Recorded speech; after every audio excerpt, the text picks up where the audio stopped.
সূরা মুহাম্মদ আয়াত নাম্বার 15 আল্লাহ রাব্বুল আলামিন জান্নাতের মধ্যে মুত্তাকিদের জন্য, মুত্তাকিরা জান্নাত পেয়ে যাবে, তাদের জন্য 4টা নহর থাকবে। নাম্বার 1 হলো পানির নহর থাকবে, দুধের নহর থাকবে, শরাবের প্রস্রবণ থাকবে, এবং সেখানে থাকবে হলো আল্লাহ রাব্বুল আলামিন মধুর নহর রেখে দিয়েছেন।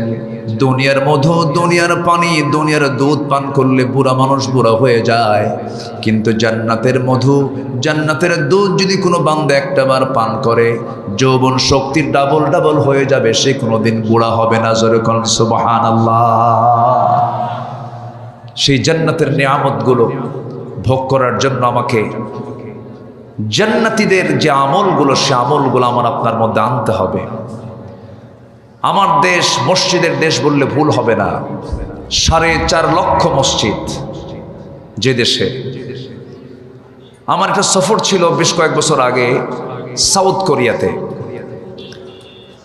সাউথ কোরিয়ার সিওলে যখন আমি গেলাম, একটা ক্যাপিটাল সিটিতে ঢুকে আমি নামাজের জায়গা পাচ্ছি না। পরে শুনলাম গোটা সিওলে শুধু একটা মসজিদ, খাবার কোনো হোটেল পাচ্ছি না, হালাল কোনো হোটেল নাই। আমার দেশে আমরা এত সুন্দর পরিবেশে বসবাস করি, ব্যাপার কি?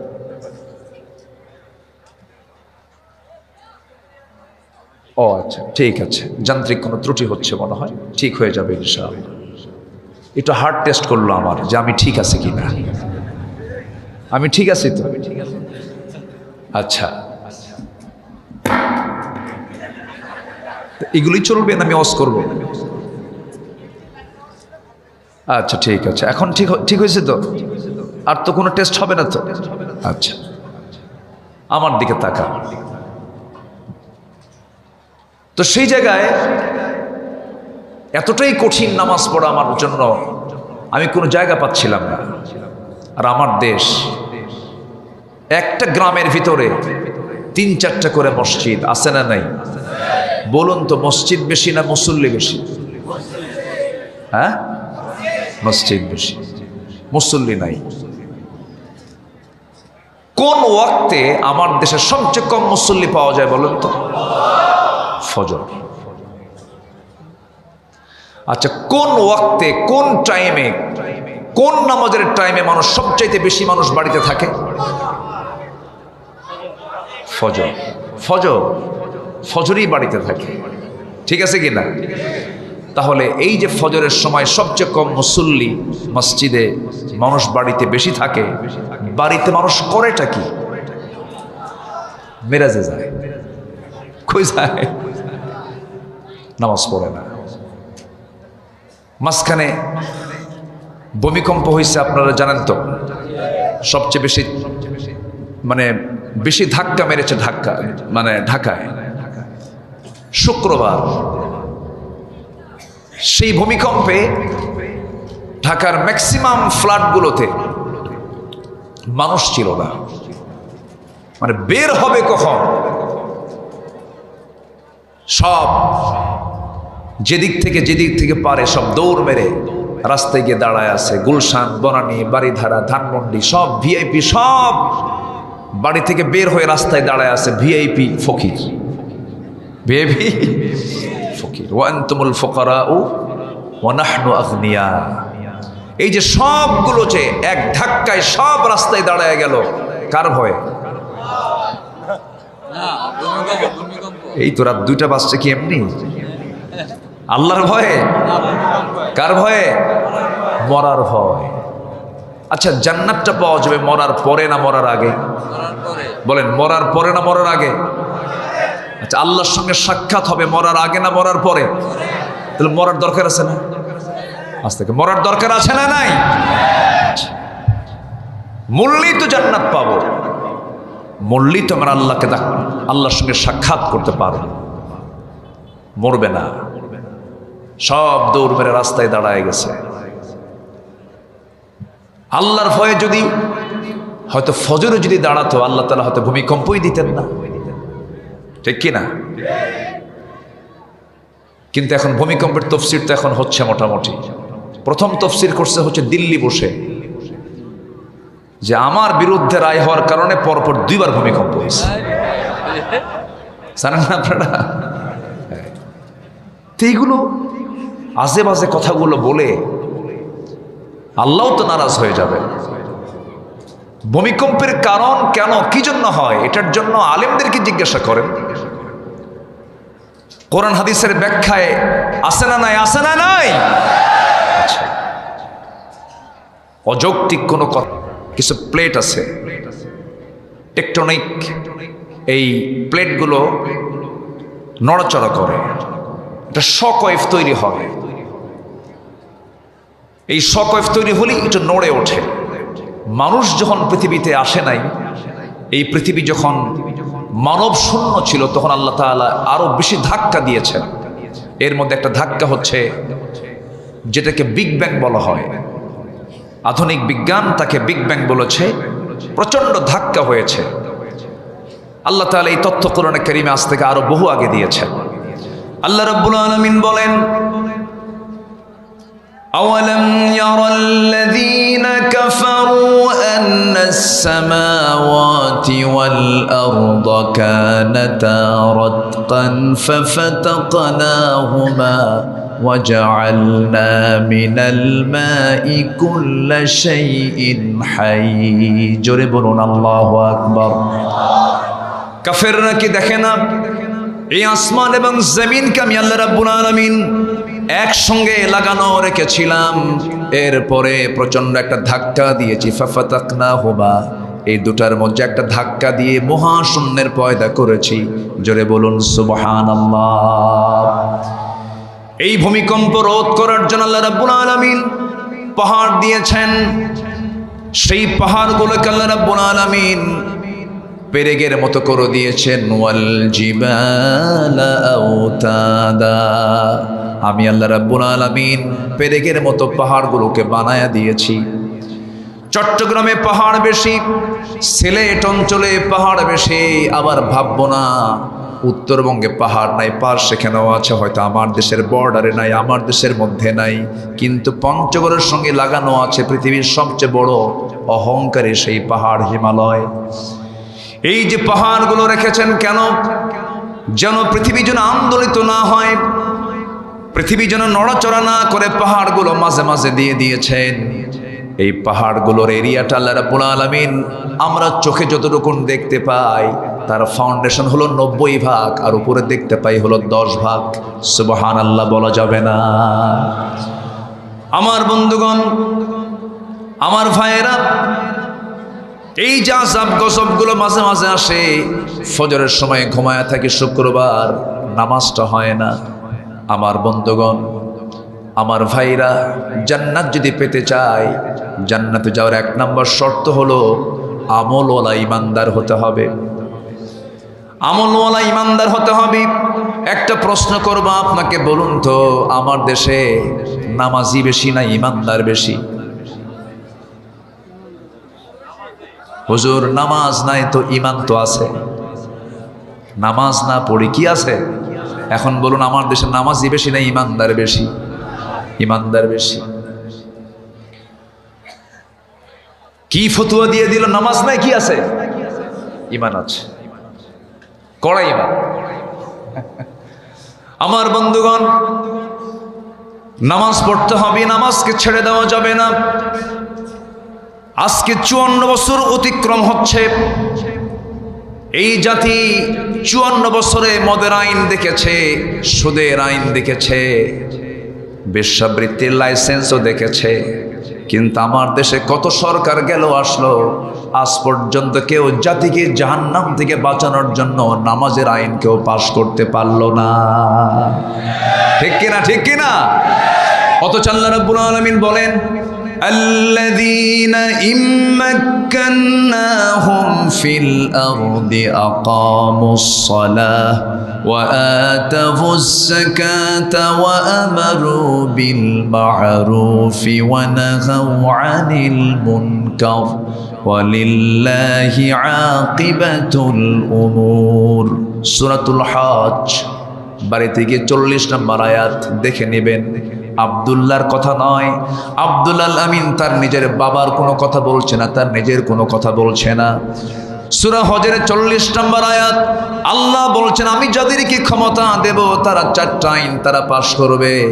আল্লাহ বলছেন, ওয়ালাউ আন্না আহলাল কুরা আমানু ওয়াত্তাকাউ লাফাতাহনা আলাইহিম বারাকাতিম মিনাস সামাই ওয়াল আরদ। জোরে বলুন আল্লাহু আকবার। এই আইনের মধ্যে নামাজের আইনটা কয় নাম্বার বলেন?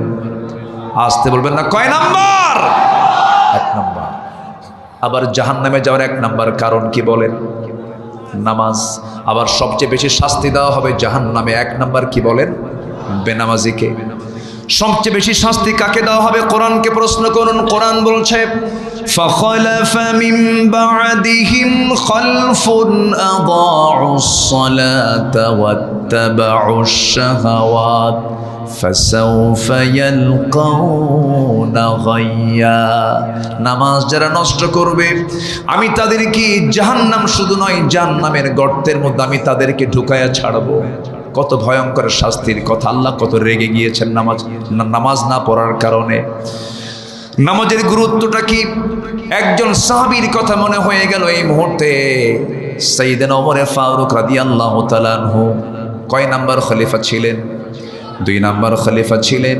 সারা জীবন দোয়া করেছেন, আল্লাহুম্মা রযুকনি শাহাদাতান ফি সাবিলিক ওয়াজআল মাউতি ফি বালাদি রাসূলিক। আয় আল্লাহ তাআলা, তোমার কাছে আমি শহীদের মর্যাদা চাই। আল্লাহ তুমি আমাকে শহীদি মওত দান করো এবং তুমি আমাকে এই নবীর শহরে মদিনায় তুমি আমার মৃত্যুটা দিয়ে দিও। এই দোয়া তিনি প্রায় করতেন। কিন্তু যে সময় তিনি এই দোয়া জীবনের শেষ সময়ে এসেও যখন তিনি দোয়াগুলো করতেন, সবার কাছে এটা আশ্চর্য মনে হতো, কারণ মদিনায় যুদ্ধ হওয়ার কোনো সম্ভাবনা নাই। মদিনায় যুদ্ধ না হলে তিনি শহীদ হবেন কেমনে? কিন্তু আল্লাহ তাআলার কি ফয়সালা! আল্লাহ রাব্বুল আলামিন সাইয়েদনা ওমর ফারুকের এই দোয়াটা কবুল করলেন। কোন এক ফজরের সময় তিনি মসজিদের দিকে রওনা করলেন, নামাজ পড়তে না পড়াতে? বলেন বলেন বলেন। শাসকরা নামাজ পড়বে না পড়াবে? মুসলিম শাসকরা নামাজ পড়বে না পড়াবে?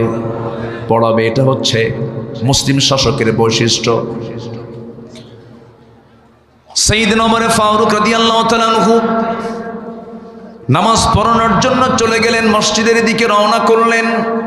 মসজিদে গিয়ে পৌঁছে গেলেন, নামাজ শুরু করে দিলেন।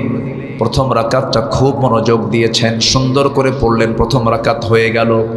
দ্বিতীয় রাকাতে নামাজ পড়তে নিয়ে রুকুতে যখন গেছেন, একাততায় এসে ডান দিক থেকে এক জালিম এসে তার পেটের মধ্যে চাকু ঢুকায়া দিয়েছে।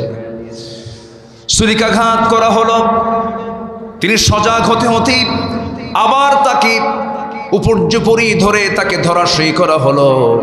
তল পেটে 2টা চাকু 2বার করে ডাবল স্টেপ করা হলো। তল পেটে যখন মারা হলো, ভুঁড়ি কিছু অংশ বের হয়ে গেল। জমিনে লুটিয়ে পড়লেন। জমিন রক্তে রঞ্জিত হয়ে গেল। সব মুসল্লি চতুর্দিক থেকে ঘেরাও করে সেই জালিমকে ধরেও ফেলল।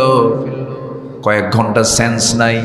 সেন্স যখন ফিরে পেলেন, তিনি চোখটা খুলেই দেখেন তার সামনে সন্তান আব্দুল্লাহ ইবনে ওমর সামনে বসে বসে কান্দে। মুস্কি মুস্কি হাসি মেরে বলছেন, আব্দুল্লাহ কান্দো কেন? তোমার বাবার তো দোয়া কবুল হয়ে গেছে।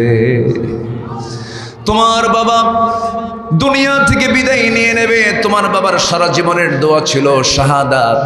আমি শহীদের মর্যাদা আজকে পেয়ে যাচ্ছি, কারণ আমাকে যে আঘাত করেছে, আঘাতকারী সেই ব্যক্তি কোনো মুসলিম নয়, মুসলিম পরিবারের কেউ নয়। আবু লুলু মাজুসি, একজন ইহুদি, একজন অগ্নি পূজক আমাকে আঘাত করেছে। আমি নিশ্চিত শহীদের মর্যাদা পেয়ে যাচ্ছি, আমি শহীদ হতে চলছি। আব্দুল্লাহ, মন খারাপ করো না, কেঁদো না, তুমি আমার জন্য পানি আনো। 1 গ্লাস পানি যখন তার সামনে দেওয়া হলো, তিনি 1 গ্লাস পানি নিয়ে বলছেন, আব্দুল্লাহ তুমি কিসের পানি এনেছো? কাব্বা, আপনার তৃষ্ণা পেয়েছে, আপনি পানি পান করুন। তিনি বলছেন, না রে আব্দুল্লাহ, আমার কলিজায় কোনো তৃষ্ণা নাই, আমার নামাজের তৃষ্ণা, নামাজ আমার এখনো হয় নাই। জোরে বলি সুবহানাল্লাহ। কিসের নামাজ হয় নাই? ফজরের নামাজটা হয় নাই। সালাম ফিরতে পারেন নাই, সেজদা দিতে পারেন নাই, নামাজটা পূর্ণ ছিল। ও আব্দুল্লাহ ওযুর পানি এনে দাও। ওযুর পানি যখন এনে দেওয়া হলো, ওযু বানালেন, নামাজ পড়বেন দাঁড়ায়া দাঁড়ায়া। ভুঁড়িটা বের হয়ে আছে, বললেন গামছা আনো। গামছা দিয়ে পেটটা বাঁধলেন, গামছা দিয়ে পেটটা বেঁধে নামাজে দাঁড়ালেন, কিন্তু পারলেন না, মাথা চক্কর মেরে পড়ে গেলেন, বসেও পারলেন না, শুয়ে শুয়ে নামাজটা কোনো মতো আদায় করলেন। এরপরে বলছেন, আব্দুল্লাহ কান্দো কেন, কান্নাকাটি করছে কেন? কাব্বা, আপনার জন্য ডাক্তার নিয়ে এসেছি। ডাক্তার সামনে বসা। ডাক্তার বলছে, আমিরুল মুমিনিন, সুযোগ দিলে পরে আমি আপনার কিছু সেবা করতাম, কিছু চিকিৎসা দিতাম, কি করবেন বলুন? ডাক্তার বলছে, আমি আপনার জন্য দুধ এনেছি, দুধটা পান করুন। উটনির দুধ তার হাতে দেওয়া হলো। উটনির দুধটা তিনি পান করা শুরু করলেন। গোটা গ্লাসের দুধ তিনি পান করলেন, কিন্তু পেটের মধ্যে গেল, স্টমাকে গেল, কিন্তু থাকলো না। নাড়িতে ফুটো হয়ে গেছে, দুধগুলো সব পেট দিয়ে বের হয়ে গেল। সঙ্গে সঙ্গে ডাক্তারের জিহবায় কামড় মেরে বলছেন, আহারে, আমরা আমাদের খলিফাতুল মুসলিমিনকে হারাতে যাচ্ছি, তিনি আর বাঁচবেন না। এই কথা শোনা মাত্র ওমর ফারুক মুস্কি হাসি মেরে বলছে, ডাক্তার বাঁচাবা কেমনে? কারণ আমার রব আমার নাকের মধ্যে জান্নাতের ঘ্রাণ ঢুকাইয়া দিয়েছে। আমি দুনিয়া থেকে বিদায় নেব, আমি আর বাঁচব না। ডাক্তার তুমি এখন চলে যেতে পারো। ডাক্তার চলে যাচ্ছেন, এমন সময় ওমর ফারুক রাদিয়াল্লাহু পিছন দিক থেকে ডাক দিয়ে বলছে, ডাক্তার এইদিকে আসো।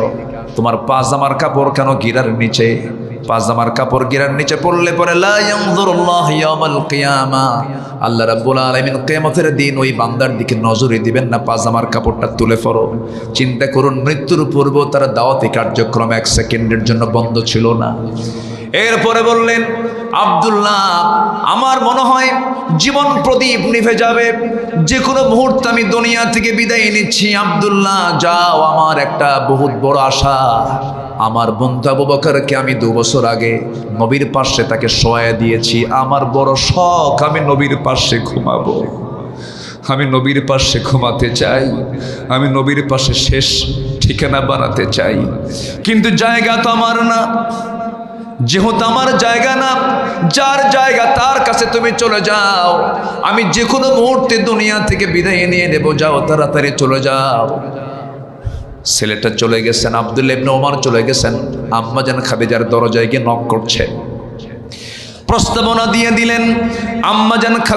আম্মাজান আয়েশা সিদ্দিকা রাদিয়াল্লাহু তাআলা আনহা কাঁদতে কাঁদতে বেকারার হয়ে বলছেন, আহারে, ইসলামের সুমহান একজন খলিফাতুল মুসলিমিনের মতো মানুষ আমার কাছে একটা জায়গা চাচ্ছেন, আমি আমার কবরের জায়গাটুকু ওমর ফারুকরে দান করে দিলাম। জোরে কোন সুবহানাল্লাহ। আমার ভাইরা, আমার বন্ধুগণ, জান্নাত পাওয়ার জন্য জান্নাতের কাজগুলো আমাকে আপনাকে করতে হবে। নামাজ কখনো ছেড়ে দেওয়া যাবে না। এমন সিদ্ধান্ত কি নেওয়া যায়? আড়াইবাড়ি দরবার শরীফের এই বিশাল বড় ঐতিহ্যবাহী 87 বছর 87 বছর বয়সের এই পেতে হলে ফার্স্ট কন্ডিশন নামাজ। 5 ওয়াক্ত নামাজ আমার দেশে মাত্র 5% পড়ে, নামাজ পড়ে না, নামাজের ধার ধারে না, খালি বিড়ি খায়। কি খায়? যাচ্ছেন? আপনাকে না দেখলে তো ভালো লাগবে না। আচ্ছা, কি খায়? কি খায়? বিড়ি খায়। ভাত বেশি খায় না বিড়ি বেশি খায়? বিড়ি বেশি খায়। এত বিড়ি খায়। বিড়ি যে তামাক থেকে হয়, এই তামাকের গাছ আপনারা দেখেছেন কিনা জানি না। তামাকের আবাদ এখন সবচেয়ে বেশি হয় এখন গ্রেটার রংপুর, কুষ্টিয়া, মেহেরপুর, এদিকে চট্টগ্রাম অঞ্চলের ওই কি বলে কক্সবাজারের রামুখিয়া, ওই দিকে এই তামাকের আবাদগুলো হয়। তামাকের গাছ দেখতে এত সজীব পাতা, খুব তরুতাজা পাতা, বড় বড় পাতা। তো আমি একদিন এরকম বিশাল বড় এক তামাকের মাঠ দেখে, আবাদ দেখে এক চাষিকে বললাম, ভাই, যে এই সবুজ সবুজ পাতাগুলো, এগুলো বেড়া দেয় না? ছাগল গরু তো খেয়ে ফেলতে পারে। মুস্কি হাসি মেরে কয়, হুজুর, কুত্তাও খায় না। কি কথা কি বুঝতেছেন? তো বললাম, তাই? তাহলে এই তামাক যে ক্ষতি করে এটা ছাগলও বোঝে, গরুও বোঝে, কে বোঝে না? মানুষ বোঝে। এত খাওয়া খায়। পান খান, পান খেতে আপত্তি নাই তো, বুড়া মানুষ পান খেলে ভালো লাগে। আমি আমার দাদার মুখের রসালো চিবানো ওই পান আমি নিয়েছি, আমি নিয়ে খেয়েছি। দাদাদের হাতে পানের বাটা থাকলে বানায়, খান, পান খেতে আপত্তি নাই তো। পান গাছের রস ভালো, কিন্তু পানের সাথে আবার হাকিমপুরি রহমতুল্লাহ আলাইহি খান, এখানেই তো প্রশ্ন। আমার পূর্বের মেহমান মাদক নিয়ে কথা বলেছেন, খুব সুন্দর আলোচনা করেছেন। কোন নেশা ইসলাম অনুমোদন করে না, সকল নেশা করা হারাম। সকল নেশা কি বলেন? আরো জোরে কি? হারাম। জান্নাতে যাব, জান্নাতে যাওয়ার তো উপযোগী হতে হবে। নেশা থেকে বাঁচবো, নামাজ পড়বো কয় ওয়াক্ত বলেন? 5 ওয়াক্ত। জান্নাতের ভিতরে আল্লাহ রাব্বুল আলামিন কত নিয়ামত রেখে দিয়েছেন। জান্নাতীদের যে পোশাকটা হবে, সেই পোশাকটা হবে রেশমি পোশাক, যা দুনিয়াতে পরা জায়েজ নাই। স্বর্ণালঙ্কারে মিশ্রিত হবে, স্বর্ণালঙ্কার দিয়ে আল্লাহ রাব্বুল আলামিন ডেকোরেট করবেন। জান্নাতীদের পোশাকগুলো হবে অন্য ধরনের পোশাক হবে। আল্লাহ রাব্বুল আলামিন বলেন, ইন্নাল্লাযীনা আমানু ওয়া আমিলুস সালিহাতি ইন্না লা নুদিউ আজরা মান আহসানা আমালা أولئك لهم جنات عدن تجري من تحتهم الأنهار يحلون فيها من أساور من ذهب ويلبسون ثيابا خضرا من سندس واستبرق متكئين فيها على الأرائك نعم الثواب وحسنت مرتفقا جربون الله أكبر সূরাতুল কাহাফ আয়াত নাম্বার 30-31 আল্লাহ রাব্বুল আলামিন জান্নাতের মধ্যে বান্দার পোশাকগুলো করবেন দামি দামি রেশমি পোশাক,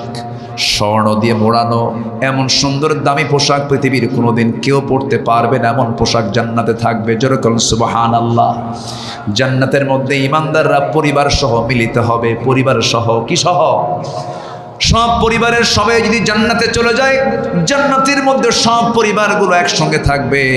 বউ নামাজ পড়ে না, বউটাকে আস্তে করে বলবো, বউ এইদিকে আসো, তুমি নামাজ কেন পড়ো না? একই ছাদের নিচে, একই খাটের উপরে আমরা দুজন শুয়ে থাকি, একই ছাদের নিচে সংসার করলাম 30 বছর ধরে, তুমি নামাজ পড়বা না কেন?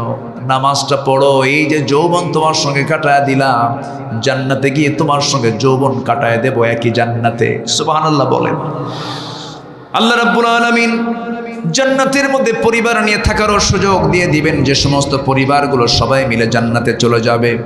নাম্বার 5 হলো জান্নাতবাসীরা সকল দুঃখ কষ্ট থেকে মুক্ত হয়ে আল্লাহর প্রশংসায় তারা রত থাকবে।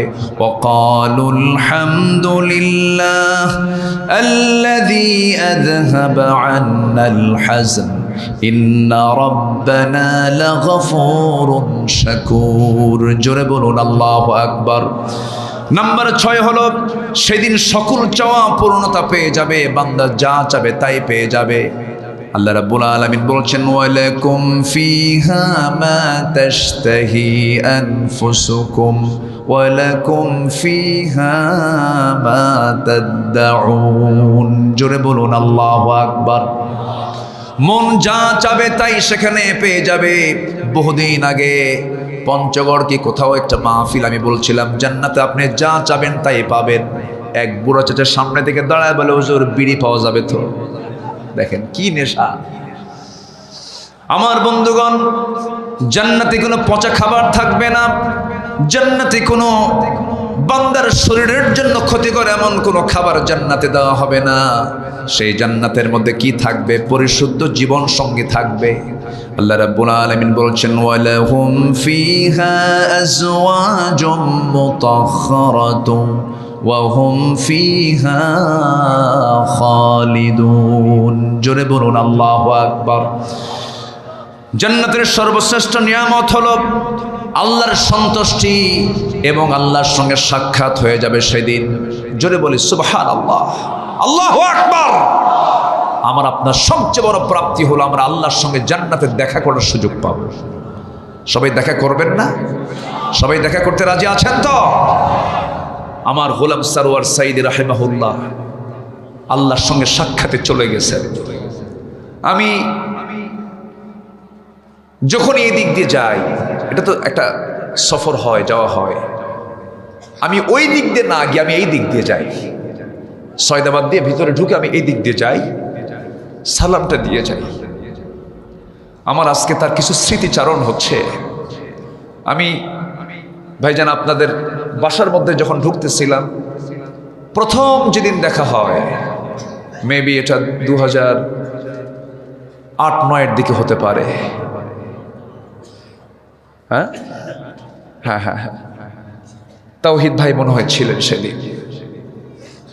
উনি আমাকে ঔদ, ছোট্ট একটা বোতলে একটা ঔদের আতর উনি দিলেন আমাকে, দিয়ে আমাকে জড়িয়ে ধরলেন, মুসকে হাসি দিলেন। মানুষ এত মিশুক হয়, মানুষকে এত দ্রুত মানুষ এত কাছে টেনে নিতে পারে। আমার কাছে মনে হয় কি জানেন, তিনি এখনো মনে হয় আমার সঙ্গে কথা বলছেন, তিনি এখনো মনে হয় মারা যাননি। আমার কাছে এরকম মনে হয় তিনি দুনিয়া থেকে বিদায় নিয়েছেন। আমরা দোয়া করি আল্লাহ রাব্বুল আলামিন তার কবরটাকে জান্নাতের নূর দিয়ে মুনাফফার করে দেন। জোরে বলি আল্লাহুম্মা আমিন। সম্মানিত ভাইয়েরা, সবাই তো চলে যাব। আমরা আমাদের মরহুম মকবুর গোলাম সারওয়ার সাইদ রাহিমাহুল্লাহর সেই লাইনই তো আমরা একদিন ধরবো। ধরবো না? লাইন ধরবো না? ধরবো, চলে যাব।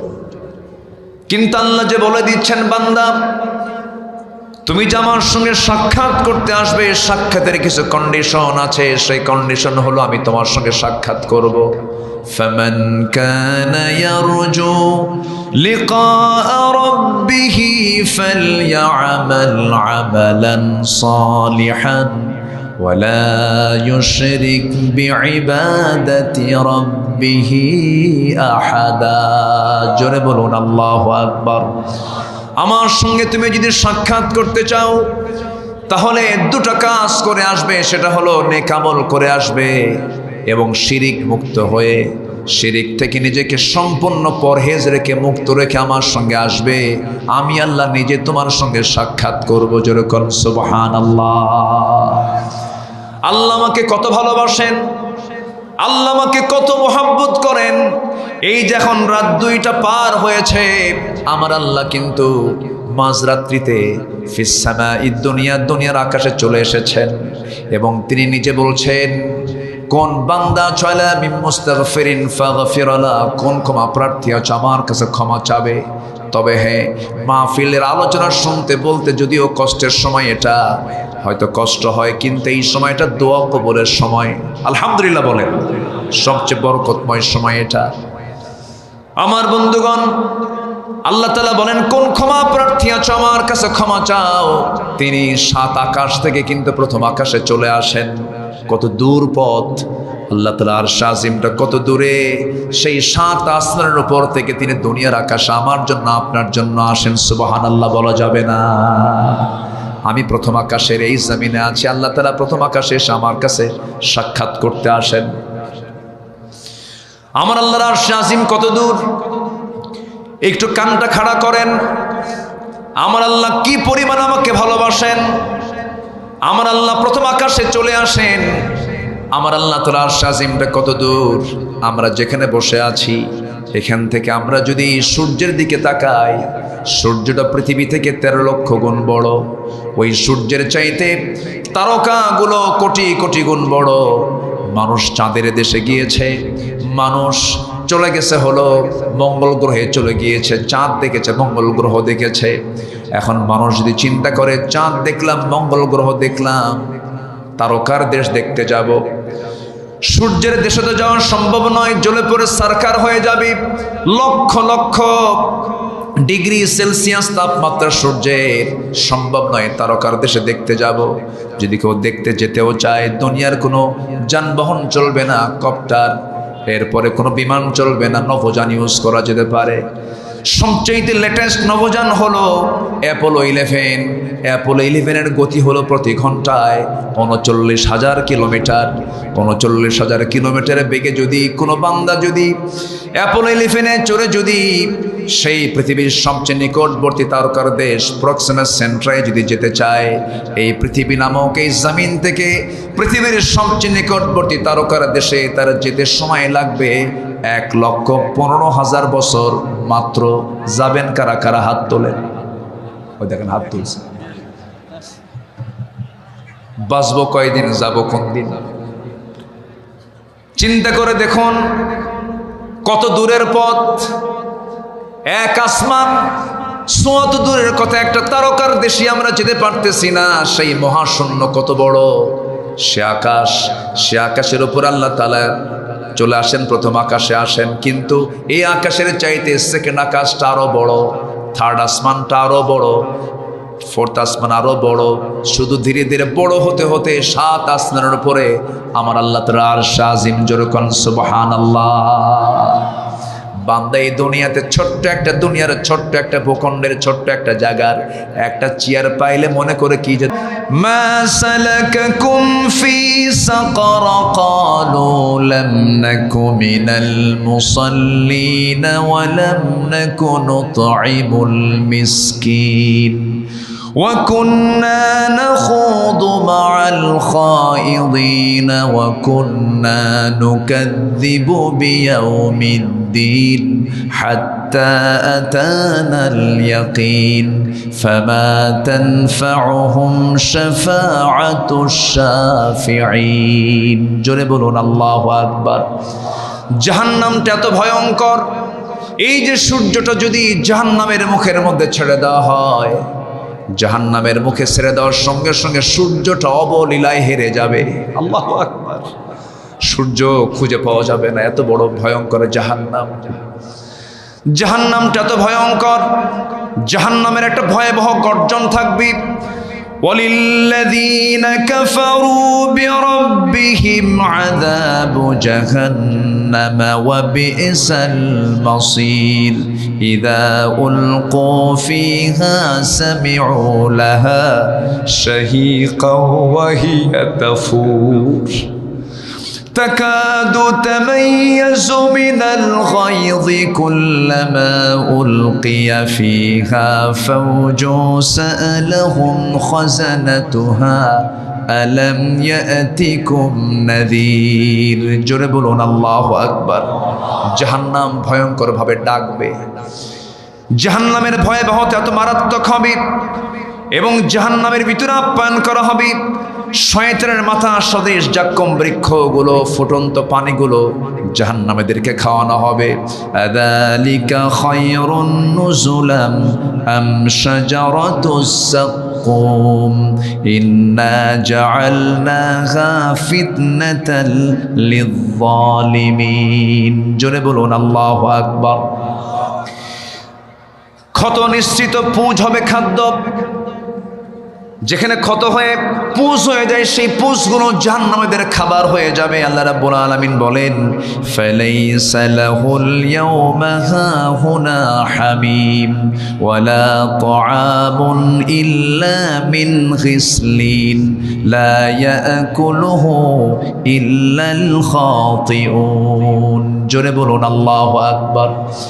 জাহান্নামটা এত ভয়ঙ্কর হবে, জাহান্নামের যে ফেরেশতাগুলো হবে চোখেও দেখবে না, কানেও শুনবে না, বোবা টাইপের হবে, চোখে দেখলে মায়া হবে, কানে শুনলে পরে দয়া মায়া হবে।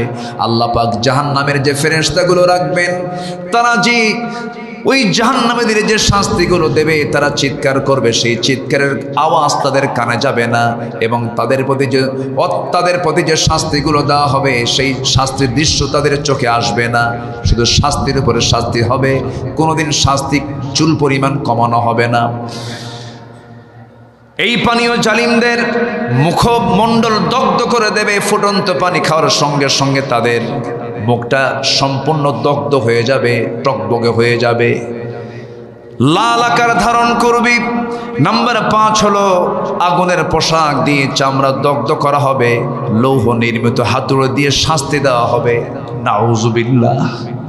আবার চামড়াগুলো যখন পড়ে যাবে, আবার চামড়াগুলো বাদদাল্লাহুম জুলুদান, আবার এটাকে চেঞ্জ করে নতুন চামড়া দেওয়া হবে যেন শাস্তি ঠিক মতো হয়। আমার বন্ধুগণ, আমরা শুধু সারা জীবন শুনি আমার আল্লাহ রহমান, আমার আল্লাহ রহিম, আমার আল্লাহ গফফার, আমার আল্লাহ গফুর, কিন্তু আমার আল্লাহ যে জব্বার, আমার আল্লাহ যে কাহার, আমার আল্লাহ যে এত কঠিন, তার মতো কঠিন পৃথিবীর আর কেউ হতে পারে না। সেই জন্য আমার বন্ধুগণ, জাহান্নাম থেকে বাঁচার জন্য আমাকে আপনাকে চেষ্টা করতে হবে। সবচাইতে বড় পাশ হলো যে ব্যক্তি ফামান যুহজিহা আনিন নার ওয়া উদখিলাল জান্নাহ, যে ব্যক্তি জাহান্নাম থেকে নিজেকে মুক্ত করে জান্নাত পেয়ে গেল, ফাকাদ ফাজ, সে বান্দাটাই হলো বড় সফল। জোরে কোন সুবহানাল্লাহ। আমার ভাইরা, জাহান্নামটা খুব ভয়ঙ্কর জায়গা। সেই জাহান্নাম থেকে বাঁচার জন্য আমাকে আপনাকে বারবার চেষ্টা করতে হবে। চেষ্টা করব হারাম থেকে নিজেকে বিরত থাকার জন্য, হারাম কাজে কখনো যাব না। জান্নাতে যাওয়ার সহজ একটা সূত্র হলো হারাম কাজগুলোকে মাইনাস করে হালাল কাজগুলোকে নিজের জীবনে ট্রিট করব, জান্নাত সহজ হয়ে যাবে। আমার বন্ধুগণ, জাহান্নামে যাবে আবার কারা? ওই সমস্ত লোকগুলো জাহান্নামে যাবে যারা জমা করে রাখা স্বর্ণরৌপ্যগুলো জাহান্নামের অগ্নিতে উত্তপ্ত করে শরীরে দাগিয়ে দেওয়া হবে। আল্লাহ রাব্বুল আলামিন তাদেরকে লাগায় দিবেন, সেই স্বর্ণরৌপ্যগুলো তাদের গায়ে লাগায় দিবেন। আল্লাহ রাব্বুল আলামিন বলেন, ওয়াল্লাযীনা ইয়াকনিজুনা আয-যাহাবা ওয়াল ফিদ্দাতা ওয়া লা ইউনফিকুনাহা ফি সাবিলিল্লাহ ফাবাশশিরহুম বিআযাবিন আলীম ইয়াওমা يحمى عليها في نار جهنم فتكوى بها جباههم وجنوبهم وظهورهم هذا ما كنزتم لأنفسكم فذوقوا ما كنتم تكنزون জোরে বলুন আল্লাহু আকবার। স্বর্ণরৌপ্যের মালিক হয়েছি, অর্থ সম্পদের মালিক হয়েছি, কিন্তু তার যাকাত আদায় করলাম না, তখন এই সম্পদগুলো তার জন্য কাল হয়ে যাবে, তার জন্য বড় বিপদ হয়ে যাবে। এই জন্য সম্পদের হক আদায় করার দরকার আছে না নাই? আসতে বলবেন না, আছে না নাই? জাহান্নাম থেকে বাঁচার জন্য অবশ্যই হক আদায় করতে হবে। নাম্বার 7 হলো কোনো মুহূর্তের জন্য আযাবকে কখনো লাঘব করা হবে না। ওয়াল্লাযীনা কাফারু লাহুম নারু জাহান্নাম লা ইউকদা আলাইহিম ফায়ামুতু ওয়া লা ইউখাফফাফু আনহুম মিন আযাবিহা কাযালিকা নাজজি কুল্লা কাফ। জোরে বলুন আল্লাহু আকবার। আমার বন্ধুগণ, সেই ভয়াবহ জাহান্নাম থেকে বাঁচার জন্য, জান্নাত লাভের জন্য আমাকে আপনাকে চেষ্টা করতে হবে। একজন সাহাবীর কথা মনে হলো, সাহাবীর নাম হচ্ছে আবু দাহদাহ। কি নাম? আবু দাহদাহ রাদিয়াল্লাহু তাআলা আনহু। এক এতিমের খেজুর গাছ, সেই খেজুর গাছটা সীমান্ত জায়গায় পড়েছে, 2 জমির মাঝখানে পড়েছে। এতিম সন্তানটা ওই প্রতিবেশী জমিওয়ালার কাছে গিয়ে তার লোক দিয়ে বলে ফেললো, এই খেজুর গাছটা দিলে পরে আমার প্রাচীরটা হয়ে যাবে, প্রাচীরটা দেওয়ার ব্যবস্থা করে দেন। কিন্তু প্রতিবেশীর যে জায়গা ছিল সেই জায়গাওয়ালার নাম হলো আবু লুবাবা। আবু লুবাবা। আবু লুবাবার কাছে প্রস্তাব দেওয়া হলো। আবু লুবাবা বলল, না, আমি খেজুর গাছ দেব না, আমি প্রাচীরও হতে দেব না। সঙ্গে সঙ্গে এই রিপোর্টটা নবীর কান পর্যন্ত চলে গেল, কারণ এতিমদের পক্ষে ছিলেন মুহাম্মদ সাল্লাল্লাহু আলাইহি ওয়াসাল্লাম।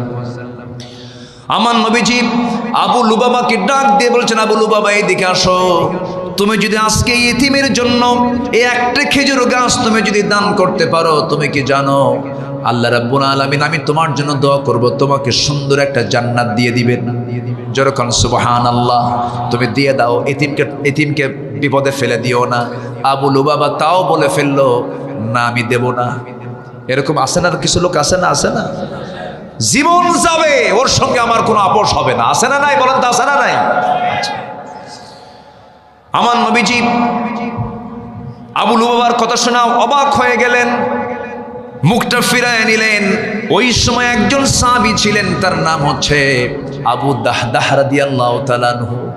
সঙ্গে সঙ্গে এই কথাটা তিনি লুফায়া নিয়ে বলছেন, হুজুর আবু লুবাবা তো দিল না, কিন্তু আমি যদি সেই ব্যবস্থা করে দিই আমি কি জান্নাত পাবো নাকি? আল্লাহু আকবার, আমি কি সেই জান্নাতটা পাবো নাকি? হ্যাঁ তুমিও পাবে, তুমি যদি দিয়ে দিতে পারো। আমার রাসূল সেই জায়গা থেকে চলে গেলেন।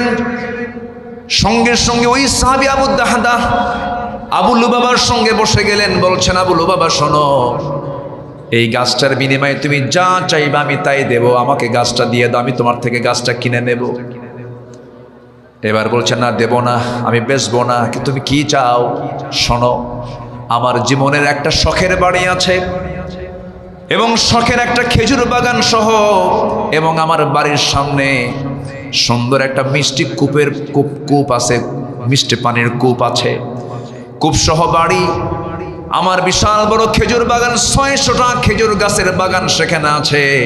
এই বাগান সহ, বাড়ি সহ, কূপ সহ সব দিয়ে দেব তোমারে, একটা খেজুর গাছ তুমি আমারে দিবা না? আবু লুবাবা বলে, মনে মনে বলে, মানুষ বোকা এরকম হয় নাকি?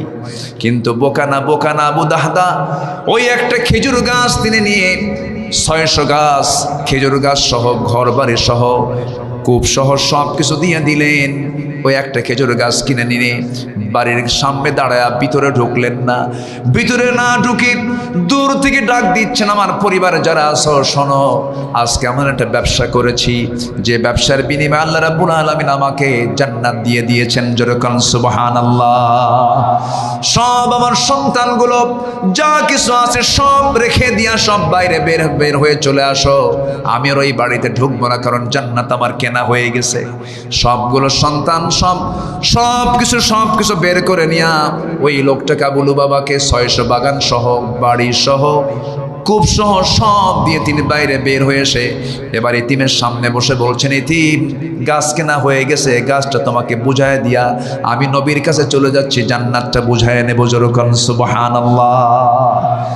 কিসের লোভ থাকতে হবে? বলুন, কিসের লোভ থাকতে হবে? জান্নাতের। আল্লাহ রাব্বুল আলামিন জান্নাতের আশা, জান্নাতের লোভ এবং জাহান্নামের ভয় হৃদয়ে বদ্ধমূল করে দেন সবার ভিতরে। জোরে বলি আল্লাহুম্মা আমিন। সম্মানিত ভাইয়েরা, আমার পাশে যিনি বসে আছেন উনি হচ্ছেন আমার এলাকার জামাই। আমার এলাকার কি জামাই? আমার বাড়ি যেই দিকে, ওনার শ্বশুর বাড়ি সেই দিকে। এই দিক থেকে ওনার সঙ্গে আমার একটা হৃদয়ের তাআল্লুক আছে। উনি যেদিন বলেছেন ডেট নিতে হবে, সেই দিন আমি রাজি হয়ে গেছি। আসছি, রাগ করছেন নাকি আপনারা? আবারও আসবো। কি আসতে দিবেন? আবারও আসবো। আল্লাহ যেন সেই তৌফিক সবাইকে দান করেন। আমি গতকাল সিলেট ছিল প্রোগ্রাম, আবার আজকে, অর্থাৎ আজকেই তো বলবো 12টা, তো মানে জাস্ট আজকের যে প্রোগ্রামটা সিলেটই আছে সকাল 10টায়। সকাল কয়টায়? 10টায় একটা প্রোগ্রাম আছে সেখানে। আমি এখান থেকে রওনা দিয়ে আমার মনে হয় একচুল পরিমাণ ঘুমও হবে না, যেতে হবে।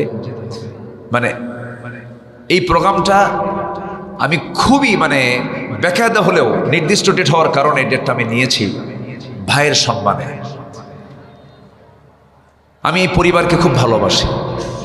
এই পরিবারের সাথে অনেক বরকত জোড়ানো আছে, অনেক বরকত জোড়ানো আছে। আল্লাহ রাব্বুল আলামিন আমার গোলাম সারোয়ার সাইদ রাহিমাহুল্লাহর সন্তানগুলোকে দ্বীনের খাদেম বানান। জোরে বলি আল্লাহুম্মা আমিন। তার সন্তানদের জন্য দোয়া করি। আসলে বাপ চলে গেলে বাবার বিকল্প কিন্তু কেউ হয় না। বাবার বিকল্প কেউ হয় না। যদিও তাদের কোনো সমস্যা, এমন ভাগ্যবান চাচারা থাকলে সমস্যা হওয়ার কথা নয়, সমস্যা হচ্ছেও না, কিন্তু বাবাকে বাবা বলে ডাকার মতো আনন্দ পৃথিবীতে কি আর অন্য কাউকে দেওয়া হয়? আমরা দোয়া করি আল্লাহ তাআলা আমার গোলাম সারোয়ার সাইদ রাহিমাহুল্লাহর সন্তানগুলোকে তার রহমতের চাদরে আল্লাহ পাক আবৃত করুন। এই পরিবারকে আল্লাহ তাআলা সকল দিক থেকে বরকতময় করুন এবং এই দরবারকে আল্লাহ তাআলা কবুল আর মঞ্জুর করুন এবং এই দরবারের সঙ্গে যারা জড়িত, এটা আহলে হক একটা দরবার, এটা একটা হক দরবার। যখন বাংলাদেশের বিভিন্ন জায়গায় বেদাতের এবং কুসংস্কারে ভরে গেছে দরবারগুলো, সেই সময় এটা তাওহীদি চেতনা লালন করে হক দরবারের ভূমিকা পালন করে এই আড়াইবাড়ি দরবার শরীফ এই কাজটা চালিয়ে যাচ্ছে। আল্লাহ রাব্বুল আলামিন তাদের এই কাজগুলোকে কবুল করুন। আরো জোরে বলি আল্লাহুম্মা আমিন।